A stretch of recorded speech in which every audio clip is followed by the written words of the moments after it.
On June 11, 2010, almost 3 years to the day Teresa Mayfield was killed, Sheriff Ellis and Corporal Boyd drove to the wire factory where Dawn Lavender worked.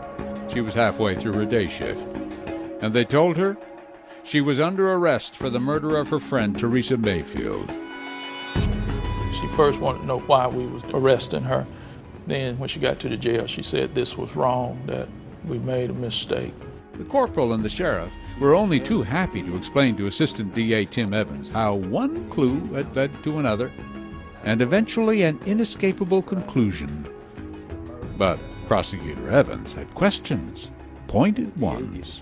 You could tell that it was going to be difficult. Where was the smoking gun? Where was the murder weapon? Where was even one single fingerprint tying Dawn to the crime? As far as physical evidence, we really didn't have any. It was truly circumstantial because we didn't really know anything about what had happened. As far as Evans could see, the case was a maybe at best. She had no reason to kill Teresa, so, to bring a case against her would be pretty tough, I would think. The case with Dawn is puzzling.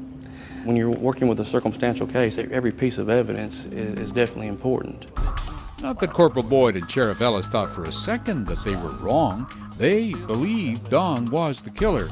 They told the prosecutor not only that Dawn murdered Teresa, but that they were convinced she tried and failed to kill her with a Xanax overdose at the casino. Yeah, and the sheriff's department believed that that was an attempt on her life, but we had nothing to really support that. But if Tim Evans was to get a conviction, he needed more evidence, some concrete proof that Dawn had pulled that trigger. Now, you can bet Dawn wasn't about to tell him anything, but that doesn't mean she wasn't talking.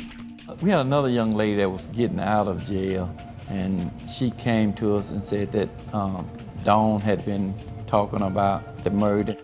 But that could have been just gossip, mind you, from a jailhouse snitch who couldn't back it up.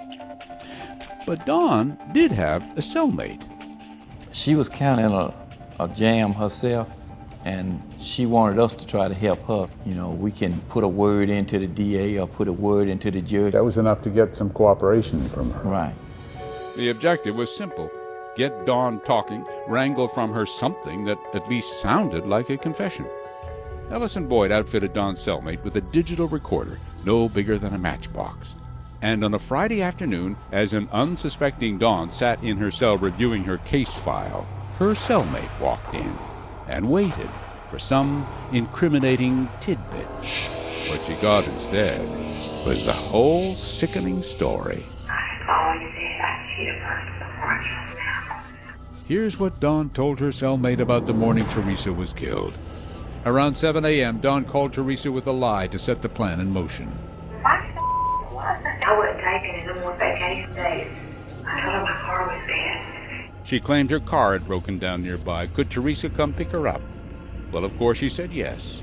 Finished drying her hair, got into her car, made the short drive to that dirt road. And there, standing alongside the road, was Dawn. I need one to go in. The whole day. I had to back my pants down. She tried to play my yard. And I see this blind coming. I'm like, oh, I touched her neck and it's still beating. Oh, no. Anyway, I crawled up on the other side of the truck. Put it in drive, we started moving, and I just jumped on the side of the truck and it went down. Then I got that low tire.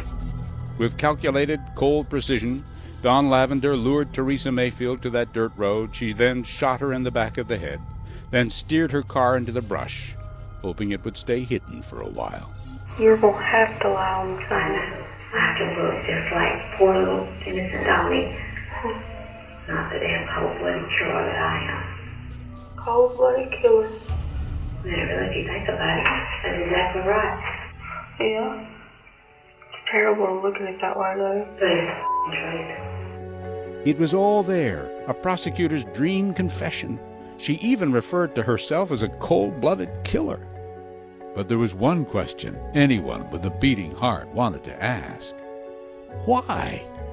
There just had to be an answer. Of that they were sure. But would they ever get it out of her? Why in the hell did you do it?